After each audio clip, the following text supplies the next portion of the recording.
Buenas tardes a todos y a todas. Les damos una cordial bienvenida a la Cátedra de los Jueves, un espacio académico de gran valor para jueces, personal jurisdiccional y administrativo y, por supuesto, para el público en general. Hoy presentamos nuestra sesión número 336, que por supuesto se transmite en vivo mediante nuestra página de Facebook y el aula virtual de la Subgerencia de Capacitación y Rendimiento del Poder Judicial. En esta ocasión tenemos el honor de contar con la destacada participación de la magistrada María Eugenia Guillén Ledesma, jueza superior de la Corte Superior Nacional, quien abordará un tema bastante importante: los delitos contra la dignidad humana, esclavitud, servidumbre y trabajo forzoso.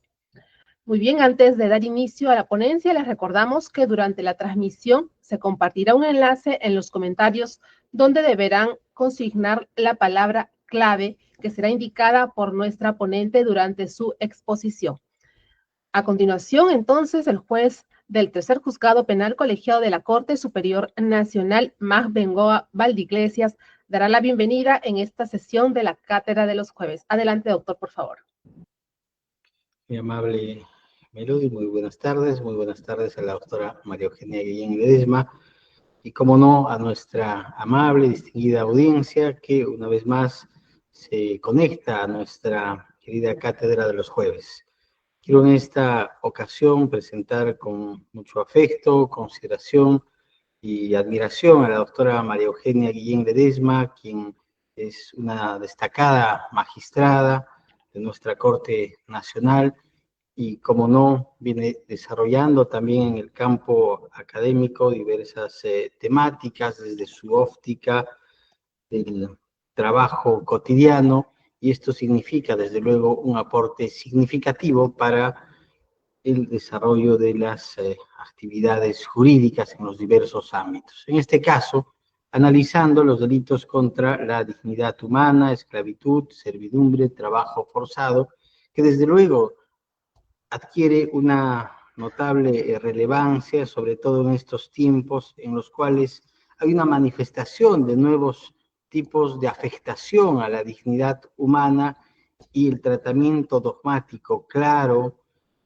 didáctico, es esencial para poder abordar esta cuestión, que lo que hace en la práctica pues es cosificar al ser humano, hacerlo objeto de dominación, explotación, y justamente uno de los frentes para poder nosotros tratar esta cuestión es a través del ámbito penal. Doctora María Eugenia, a nombre del señor presidente de la Comisión de Capacitación, el doctor César Sabanay Calcín, el presidente de nuestra Corte, doctor Johnny Hans Contreras Cuscano, le damos la más cordial bienvenida a esta Cátedra de los Jueves, deseándole el mayor de los éxitos. Adelante, doctora. Muchas gracias, doctor.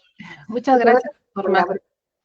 Pero antes, doctora, de iniciar con su exposición, vamos a, por favor, conocer un poco más de su trayectoria, para que todos nuestros televidentes que están en sintonía, pues, conozcan la importante labor que viene realizando, ¿no?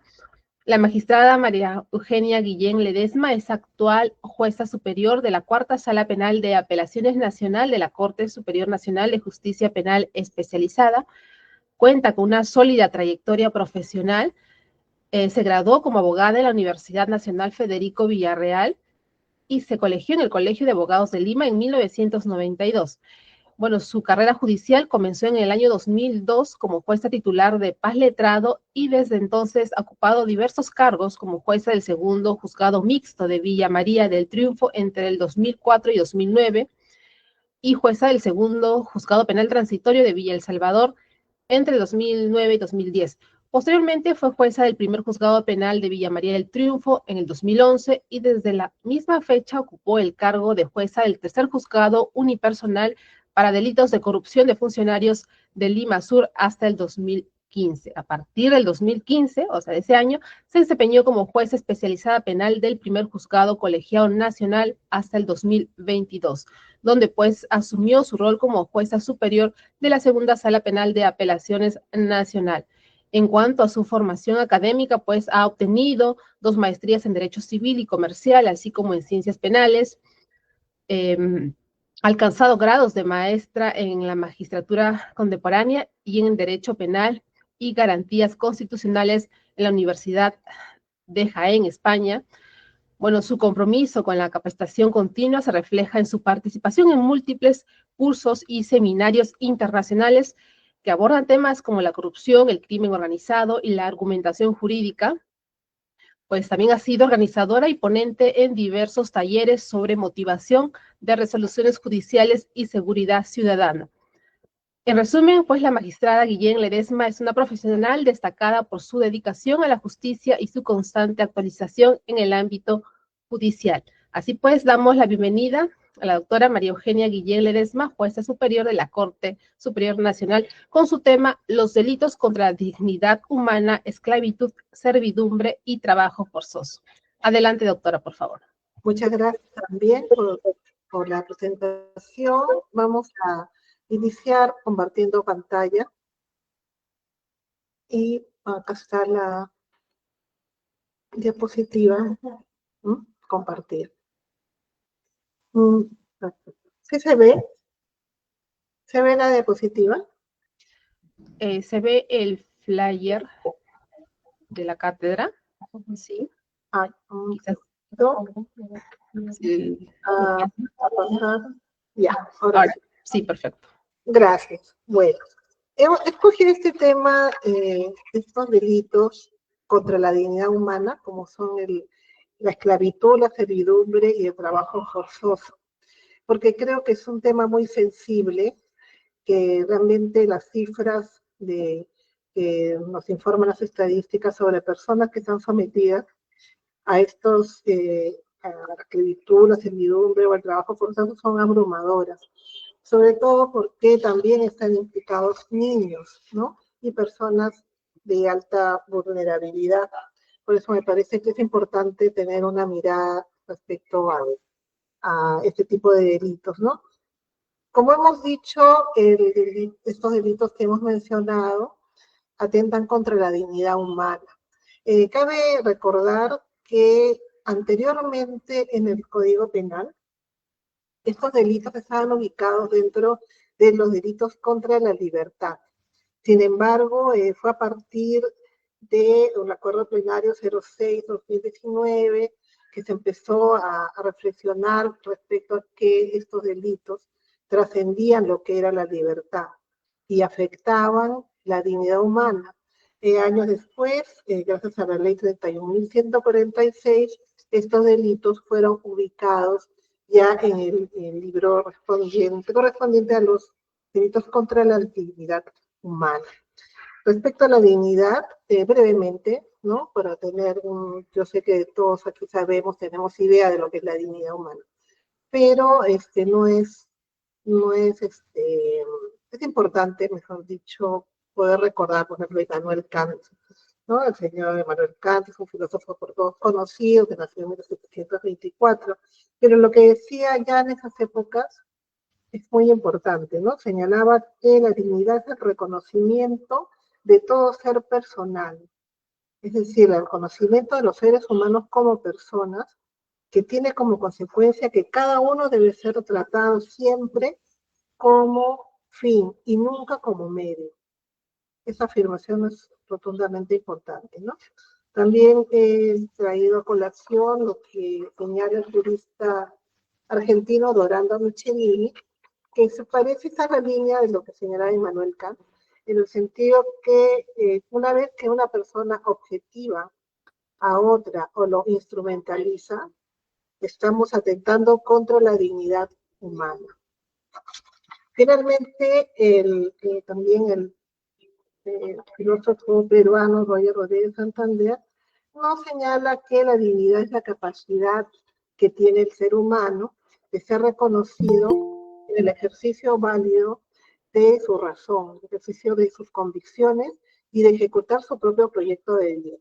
En la medida que se le resta esta capacidad, se le resta autonomía, estamos frente a un atentado contra la dignidad humana. Y recordemos que la dignidad, ¿qué es? Es el fundamento de todos los derechos humanos.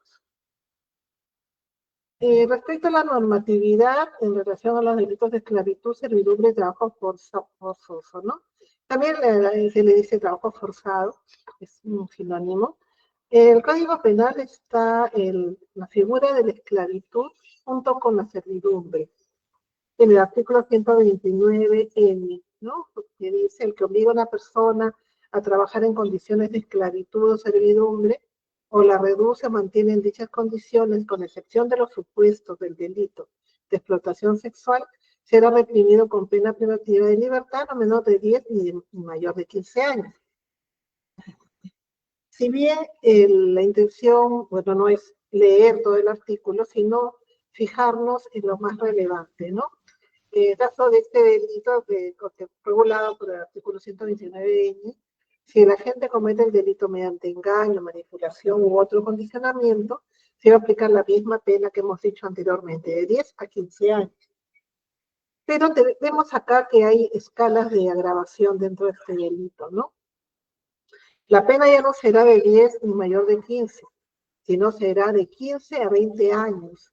¿Cuándo? Cuando la víctima tenga entre 14 y menos de 18 años, cuando la gente comete el delito en el marco de actividades de la persona jurídica o en el contexto de cualquier actividad económica. Y si la gente tiene a la víctima bajo su cuidado o vigilancia por cualquier motivo, o mantiene con ella un vínculo de superioridad, autoridad o poder, u otro que le impulsa a depositar su confianza en él, ¿no?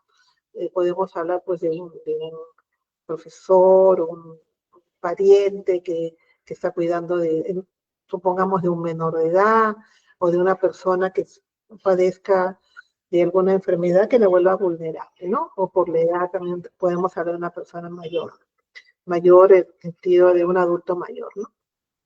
Y la pena privativa de libertad aumenta, ya no va a ser en esta escala que hemos dicho, sino no menor de 20 ni mayor de 25 años, en varios supuestos, ¿no? El agente familiar de la víctima hasta el 4º grado de consanguinidad o segunda afinidad. La explotación es un medio de subsistencia de la gente, es decir, se vale de esta esclavitud o servidumbre, que ahora vamos a ver que hay diferencia entre ambas figuras, cuando existe pluralidad de víctimas, ¿no? También, o cuando la víctima tiene una discapacidad, una menor de 14 años, una adulta mayor, padece una enfermedad grave, pertenece a un pueblo indígena, un trabajador migrante, o presenta una situación de vulnerabilidad.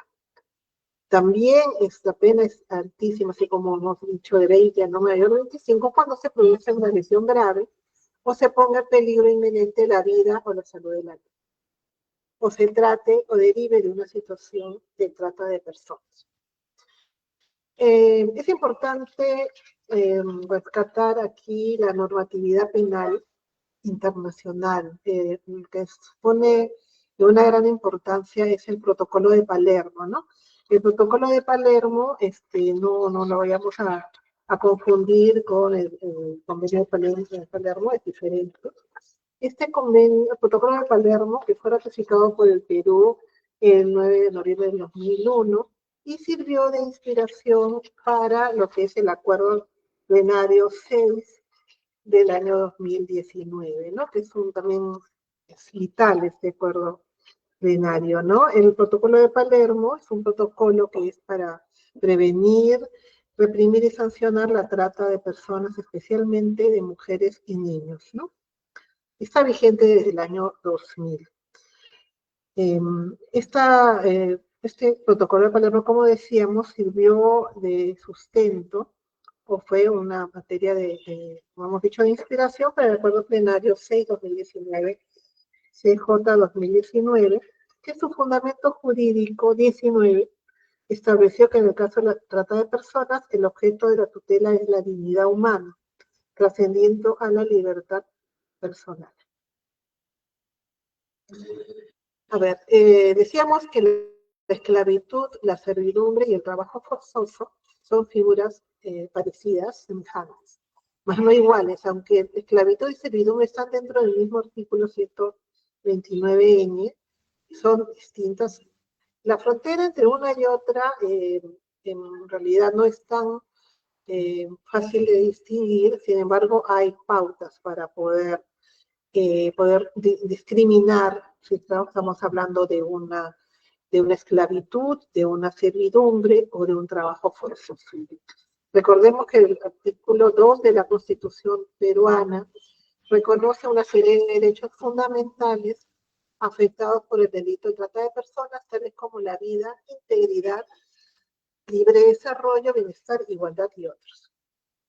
Y el acuerdo plenario 04-2023, entre las muchas cosas importantes que establece, señala que los delitos de esclavitud, servidumbre y trabajo forzoso expresan las formas más intensas de la explotación laboral. Ahora sí vamos de lleno a lo que es el tema de la esclavitud. Recordemos que el Día Internacional de la Abolición de la Esclavitud es el 2 de diciembre de cada año. Se escogió esta fecha para conmemorar el convenio de la represión de trata de personas, que es del año 1949. Esta fecha, 2 de diciembre, fue instaurada por las Naciones Unidas. La Organización de Naciones Unidas, que destina recursos humanos y económicos para luchar contra la erradicación de las formas de esclavitud, como la trata de personas, la explotación sexual, las peores formas de trabajo infantil y el reclutamiento forzoso de niños en conflictos armados. E incluso dentro de la figura de la esclavitud pone lo que sucede en algunas culturas, en algunos países, lamentablemente lo que es el matrimonio forzado, ¿no? En un reporte que desde el año 2021 señalaba que en el 2021 había 10 millones más de personas en situación de esclavitud, lo que llaman esclavitud moderna, ¿no? Que acoge varias modalidades de esclavitud, en comparación del año 2016. En resumen, en el año 2021, la cantidad de personas en situación de esclavitud moderna, que como decíamos abarca también la servidumbre, ¿no? y el trabajo forzoso, alcanzaba la astronómica suma de 50 millones de personas. La esclavitud moderna, se utiliza este término general para hacer referencia a prácticas como el trabajo forzoso y el matrimonio forzado. Hace referencia a esas situaciones de explotación en la que una persona no puede escapar debido a amenazas, violencia, coerción, engaño o abuso de poder.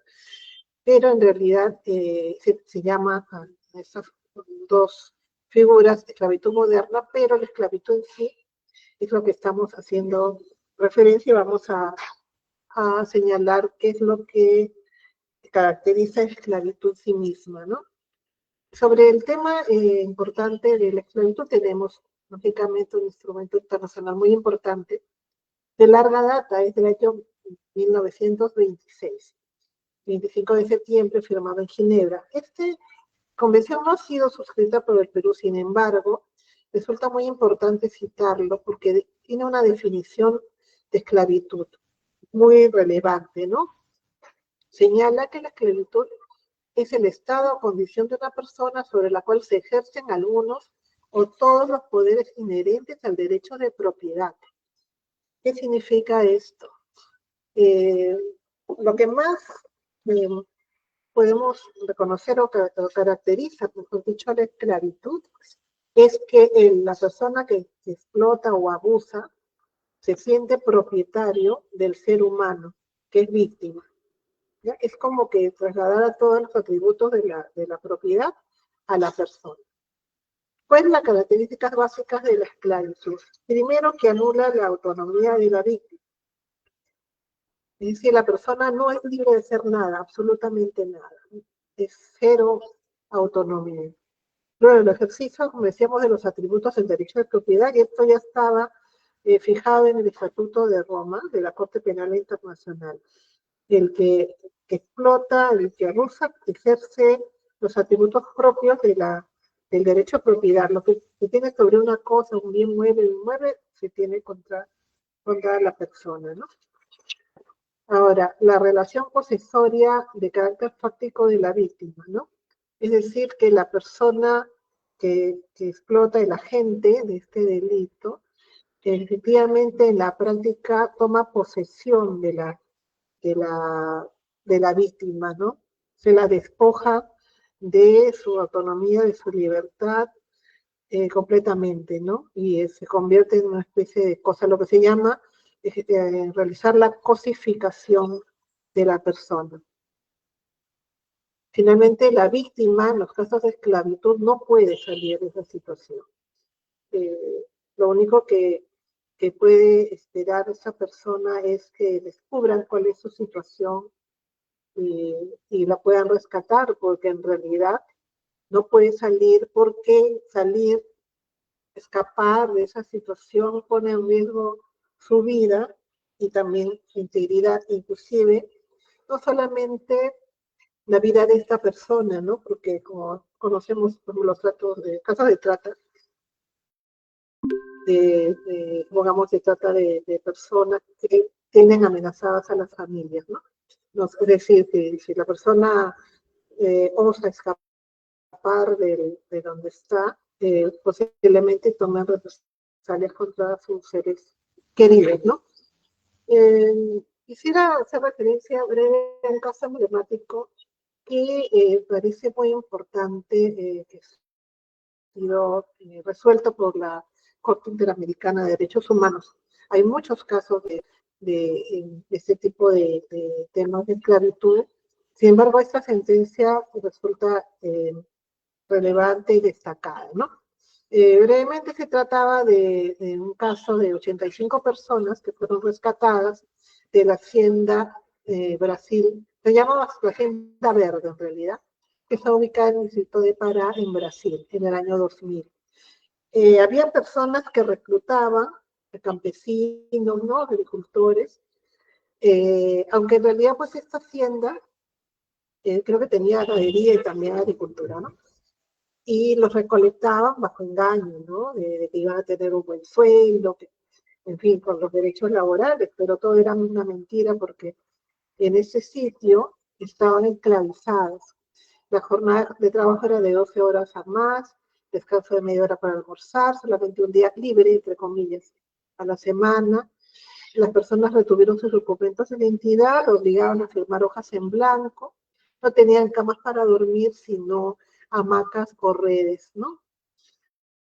La alimentación era insuficiente, de mala calidad, y encima se lo descontaban de sus salarios, ¿no? Toda esa situación hizo que se considerara este caso no como trabajo forzado, no como servidumbre, sino como esclavitud. Se comprobó que había esclavitud, había una restricción, control total de la autonomía individual. Restricción o pérdida, o sea, en este caso era pérdida de la libertad de movimiento de la persona. Esos son elementos que la Corte tuvo en cuenta, o sea, verificar, ¿no? ¿Hubo la obtención de provecho del perpetrador del delito? Sí, lo hubo. La ausencia de consentimiento también, ausencia de consentimiento. El uso de la violencia física o psicológica y la posición de vulnerabilidad de la víctima. Y sobre todo, la detención o cautiverio en el que estaban estas personas. En el caso ahora de la servidumbre, ¿no? Como decíamos, es una figura similar, ¿no? a la de esclavitud. En la servidumbre suplementaria sobre la abolición de la esclavitud. Recordemos que la primera convención, que es del año 1926, en Ginebra, esa convención suplementaria en el año 1956. Y ahí hacen referencia a prácticas semejantes a la esclavitud.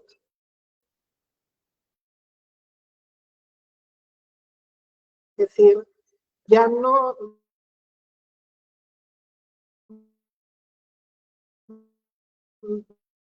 estaríamos hablando de la servidumbre, deudas, el deudor se convierte en una deuda, ¿no? Que esta deuda generalmente aumenta y nunca tiene fin.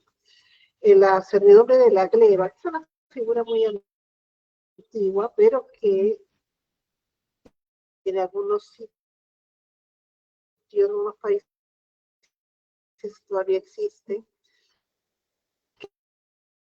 que es una persona que se le obliga por ley o por costumbre a la persona y a prestar mediante remuneración determinados servicios sin libertad para cambiar su condición. Lo que es importante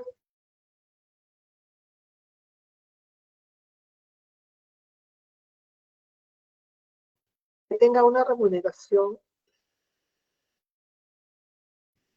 no significa de que no haya servidumbre, ¿no? Porque esa remuneración puede ser simbólica, puede ser aparente, porque hay un caso peruano, si bien el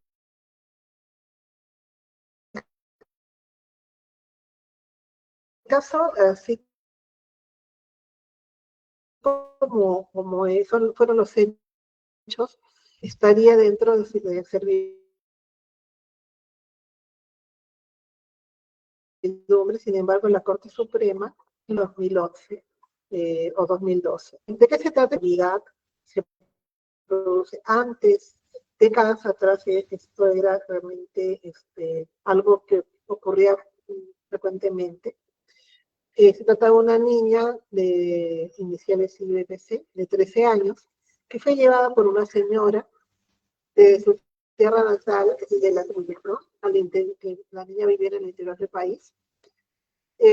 Dicho sea de paso, esta niña fue llevada por la señora, fue trasladada, o mejor dicho, llevada porque, claro, si vamos a hablar obviamente del verbo trasladar en trata, tiene una connotación diferente, ¿no? Como es poder, el pasar una persona de un poder a otro. Acá estamos hablando que la señora conversó con los padres, que obviamente eran de una situación económica bastante deprimente, y le ofrecieron, me entregaron a la niña y la señora les dijo que le iba a dar casa, educación, comida, a cambio de que solamente ayudara en las labores domésticas. Sin embargo, estas labores domésticas se convirtieron en una actividad extenuante y propia de una niña, ¿no? Tenía que trabajar de las 6 de la mañana a las 11 de la noche, cuidar 4 niños, cocinar, limpiar, y ni siquiera la enviaban al colegio, sino que la hacían estudiar en un colegio no escolarizado los domingos.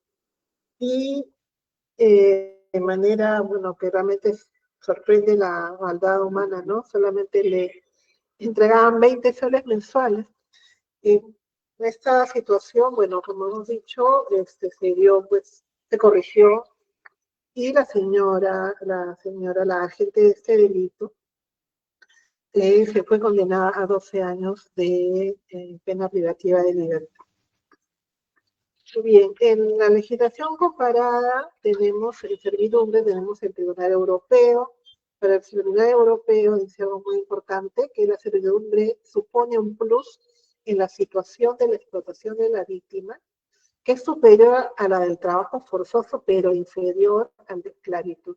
O sea, si vamos a ver grados de explotación, entonces tenemos que en primer lugar, en cuanto a lesividad, en cuanto a la explotación de la víctima, tenemos la esclavitud, luego la servidumbre y después el trabajo forzoso, ¿no? Respecto a la servidumbre, es también digno de prestar atención que tenemos una especie de pautas, eso lo da el Tribunal Europeo de Derechos Humanos, pero obviamente son aplicables pues también para nosotros, ¿no? ¿Cómo podemos identificar una situación de servidumbre? Primero, hay algo importante, la inmutabilidad de la condición de la víctima. ¿Qué significa eso? La víctima siente o percibe que su situación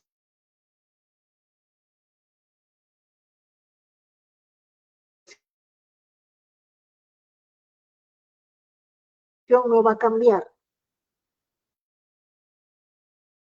Es una sensación que está a hacer Pero en este caso, las víctimas generalmente, que son explotadas, residen en el domicilio real o laboral de sus empleadores, como el caso que hemos expuesto, el caso peruano,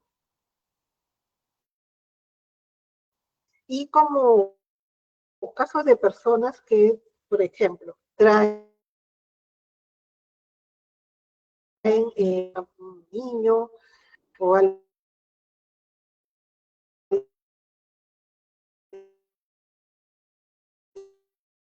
y lo hacen sin pagarle, o si no, le dan una propina totalmente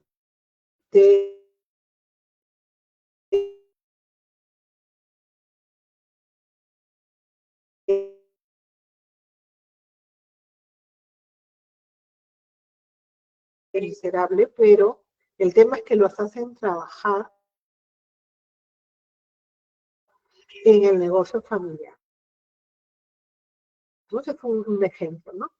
Yo he visto la Hacienda Verde contra Brasil, que también habla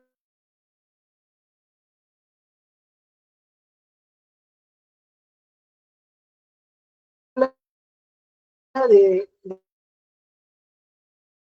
de manera tangencial porque descubrieron, pero habla esa sentencia de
bien, parece que ahora sí hubo un problema técnico aquí.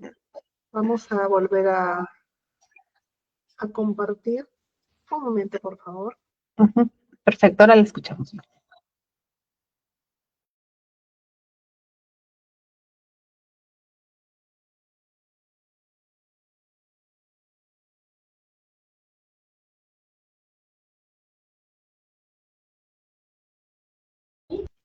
Para que pueda seguir con las flechas.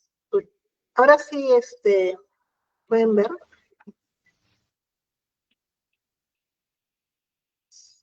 ¿Me pueden? Sí, doctora. Ya se está viendo, ya, hubo un pequeño, no sé, que se ve pequeño señal, ¿no? Y bueno, antes quería regresar, estamos acá en el caso del matrimonio forzoso, que es una forma semejante a la esclavitud, pero antes quería brevemente también referirme a un caso de servidumbre. Es el caso también de masacres de Río Negro versus Guatemala. Es un caso también es estremecedor porque las víctimas eran niños. Es un caso que fue resuelto por la Corte Interamericana de Derechos Humanos.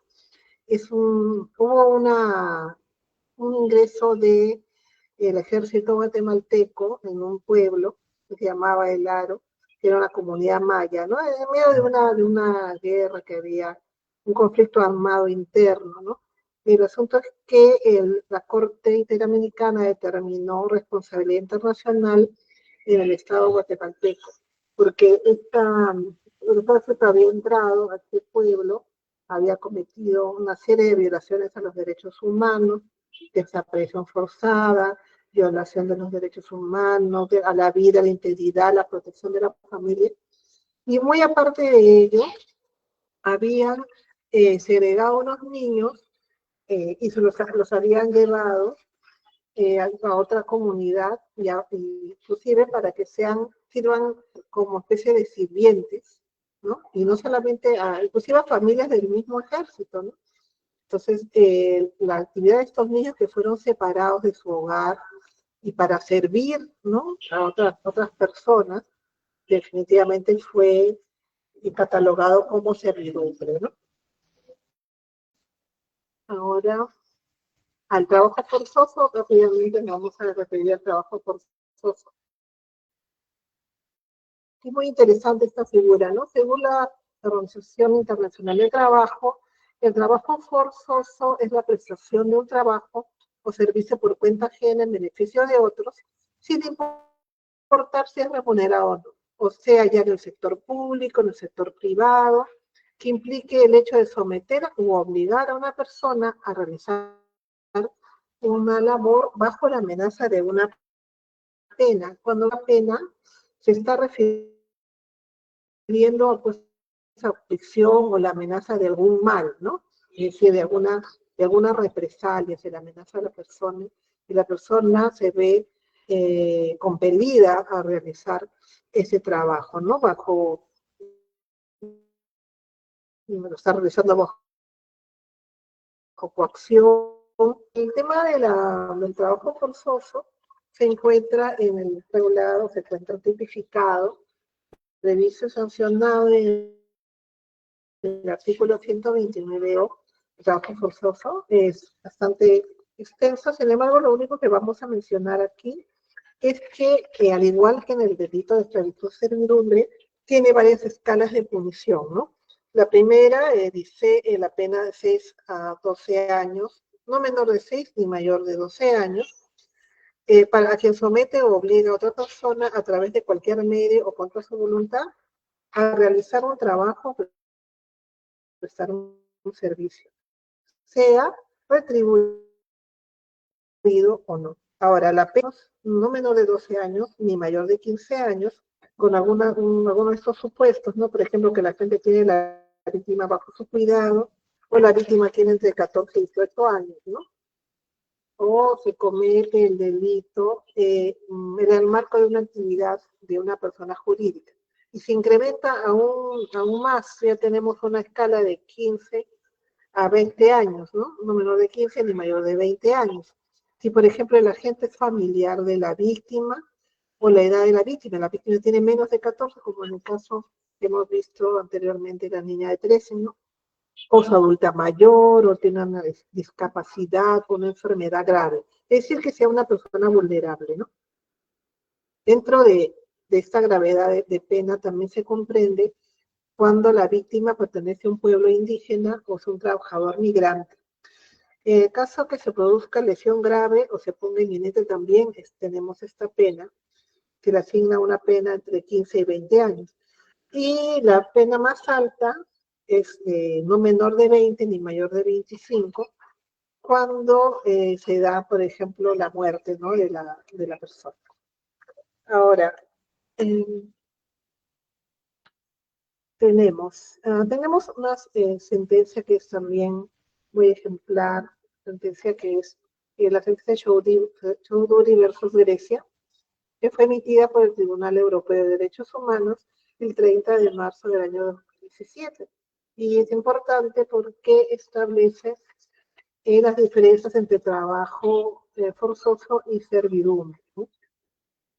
El fundamento 98 dice: la característica fundamental entre servidumbre y trabajo forzoso radica en el sentimiento de la víctima acerca de la permanencia de su situación y la poca probabilidad de cambio. Lo que se había señalado anteriormente, ¿no? La víctima siente, percibe la inmutabilidad de su situación. Esto puede sonar pues, muy subjetivo, estamos hablando de sentimientos, ¿no? Quizá difíciles de poder valorar o de poder cuantificar, pero no se trata de que sea necesario pues cuantificar un sentimiento, ¿no? Sino que se tiene que tomar en cuenta el lado humano, ¿no? Cómo es que se siente esa persona. Eso es importante de valorar, ¿no? En el caso que hemos mencionado, Chaudhuri versus Grecia, se determinó que no era servidumbre, sino era un trabajo forzoso. ¿Por qué? Porque tenían cierta autonomía, aunque recortada. Y ahí que vamos viendo las diferencias. Vemos que la esclavitud es más grave que la servidumbre es más grave que el trabajo forzoso. ¿Y por qué? Porque comenzando por la esclavitud, la autonomía cero, ¿no? En servidumbre tenemos un poco de autonomía y en trabajo forzoso tenemos un poco más de autonomía, aunque obviamente recortada, ¿no? Pero no llega a compararse con la falta de autonomía que tiene la esclavitud, ¿no? En el acuerdo plenario tenemos que el acuerdo plenario 004, como decíamos, es importantísimo, del año 2013, se estableció que el trabajo forzoso obligatorio consiste en todo trabajo o servicio exigido a un individuo bajo la amenaza de una pena cualquiera, ¿no? ¿Qué es importante acá? Determinar la falta de voluntad para realizar el trabajo. Es decir, no hay consentimiento, la persona no consiente en hacer el trabajo. No tiene, de repente, es posible que ingrese al trabajo con engaños. Entonces, da un consentimiento, pero el consentimiento está viciado porque no sabe cuál es la realidad del trabajo el trabajo entre comillas, ¿no? Que va a desempeñar, ¿no? Y se aclara también que el tipo y el volumen de trabajo no son elementos de trabajo forzoso, pero son indicadores que evidencian la ausencia de consentimiento. ¿Cuáles son los criterios para distinguir una situación de trabajo forzoso o una falta o un ilícito administrativo, ¿no? No todo es trabajo forzoso, obviamente tenemos que tener algunos criterios, algo que podamos nosotros evaluar, ¿no? Por ejemplo, el tiempo de la jornada laboral. Tenemos, todo el mundo sabe que hay una jornada de 8 horas, ¿no? En muchos trabajos, en la jornada se extiende. ¿Por qué? Porque, bueno, el trabajo tiene una gran responsabilidad, tiene muchas cosas, y eventualmente el trabajador se queda más de la hora, ¿no? Pero si esa situación ya no es eh, digamos, ya no es la excepción, sino la regla, estamos hablando de personas que, por ejemplo, se quedan a laborar luego de la jornada, pero que si trabajan en el sector privado, de repente tienen un pago de horas extras, pero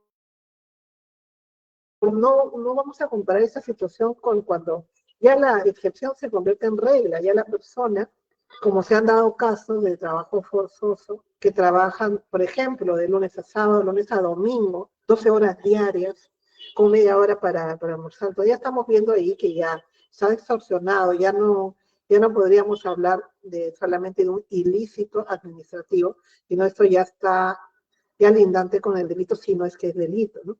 Ahora, tenemos que analizar no solamente este tema del tiempo de la jornada, también el monto de la remuneración. ¿Qué está recibiendo el trabajador a cambio, no? ¿Un sueldo por debajo del mínimo? ¿O está recibiendo propinas? ¿O quizá recibe simbólicamente una remuneración, pero en la práctica le hacen tantos descuentos arbitrarios y impuestos por el empleador, o en este caso el explotador, que realmente la persona pues se queda con la mayor parte de lo que gana, ¿no? Y finalmente, me parece que lo más importante para apreciar las condiciones y la naturaleza del trabajo, ¿no? Tiene que verificarse si las condiciones son tolerables, que ya no estamos pasando el umbral ya de algo incompatible, ¿no?, con la dignidad humana. ¿En qué lugar está trabajando? ¿Bajo qué condiciones? ¿No? Climáticas, por ejemplo, un lugar donde ha excesivo frío y los trabajadores no tengan, por ejemplo, cómo abrigarse, o al contrario, un trabajo donde la condición climática sea de un calor pues abrasador y no tengan ningún medio de poderse proteger. Eso es algo que se tiene que verificar, ¿no? O que manden a hacer tareas extras que ya atentarían contra la dignidad humana, ¿no? Estos factores, tiempo, condiciones, monto, la remuneración, que nos permiten evaluar lo que se llama un coeficiente de explotación. Entonces, analizando cada uno de estos elementos, podemos llegar a un coeficiente de explotación y determinar si se trata de un ilícito administrativo o de un delito. Tenemos, bueno, un caso también, todos son verdaderamente muy lamentables y nos hacen reflexionar bastante, ¿no? Un caso que ocurrió en Colombia, en el municipio de Ituango, también, así como en Guatemala, era el tema de la lucha interna, ¿no? De conflictos. En este caso era el conflicto interno producido por grupos paramilitares y el ejército, ¿no? Un grupo paramilitar se dirige a lo que llaman un corregimiento de la granja en Ituango. Asesinaron un grupo de pobladores, no solo ellos, sino que incursionaron en una localidad que se llama El Aro, torturaron a personas, los asesinaron, pero muy aparte de esta gravedad de estos hechos, el grupo paramilitar obligó y forzó, bajo amenaza de muerte, a arrear ganado robado durante varios días. Obviamente, pues sin ninguna, no había remuneración, los obligaron a trabajar arreando ganado, y no contentos con este abuso, luego incendiaron los sembríos de las víctimas. En ese caso, también se determinó que lo que se había producido era un trabajo forzoso, pero obviamente, muy aparte de eso, todos los atentados contra la dignidad y los derechos humanos que se produjeron. Aquí los elementos: amenaza e intimidación, empleo de coacción y violencia, de ausencia de consentimiento o de libre elección en el momento del comienzo o la continuación, ¿no? Por ejemplo, de repente a la hora que inicia el trabajo están de acuerdo porque no saben todavía en qué va a deber, ¿no? Y ya para terminar, las conclusiones: la esclavitud, la servidumbre y el trabajo forzoso son básicamente actividades criminales altamente reprochables, y el bien jurídico tutelado es la dignidad humana. La dignidad humana es el reconocimiento de todo ser personal, de todos los seres humanos como personas, en el cual siempre deben ser tratados como fin y nunca jamás como medio. La esclavitud en una persona domina a otra, ejerciendo de facto un derecho de propiedad sobre esta, como si fuera un bien mueble o inmueble, y anula la autonomía de la persona. Y la servidumbre supone un plus en la situación de la esclavitud. Y lo que decíamos, la inmutabilidad de la condición de la víctima, porque la persona agravada siente que la situación no va a cambiar. Y el trabajo forzoso, prestar un servicio por cuenta ajena, sin importar si sea remunerado o no, que implica el hecho de someter o obligar a la persona a realizar ese trabajo bajo la amenaza de una pena o de algún mal que le va a suceder, ¿no? Y lo que caracteriza estos tres tipos de explotación: la violencia, la coacción y la restricción en la capacidad de autodeterminar. Eso sería todo. Les agradezco mucho la atención.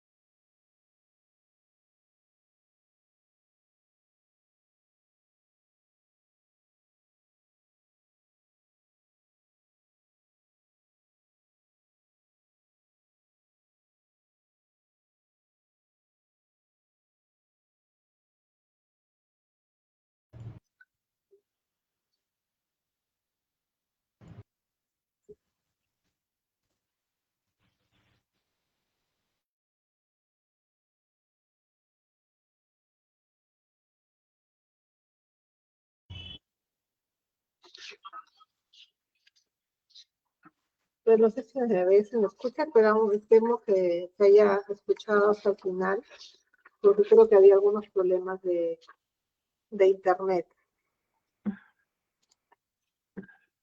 Sí, doctora. ¿Se Perfecto. escucha? Qué bueno, porque no sé si se habrá llegado a escuchar todo hasta el final, hasta las conclusiones, porque hemos tenido algunos problemas de internet.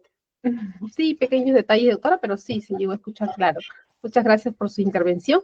Por favor, ahora podría indicarnos la palabra clave para o que tocó en su ponencia, por favor. Claro, la palabra clave es autonomía. Muy bien. Entonces, amigos, ya saben que la palabra clave es autonomía. Así que podrán utilizar esta palabra para llenar su formulario y así obtener su certificación.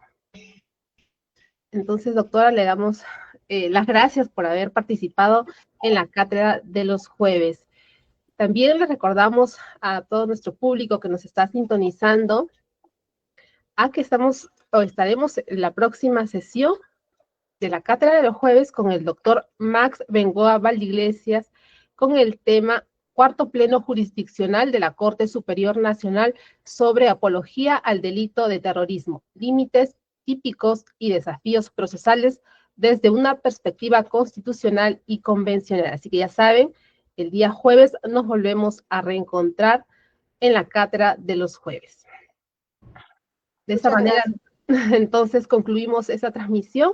Doctora, muchas gracias por su participación, así también a todo el personal jurisdiccional y administrativo que nos ha acompañado el día de hoy en esta importante sesión. Buenas tardes con todos. Por favor, no se olviden de registrar sus datos en el formulario que ya se envió a través del chat. Buenas tardes. Buenas tardes. Gracias.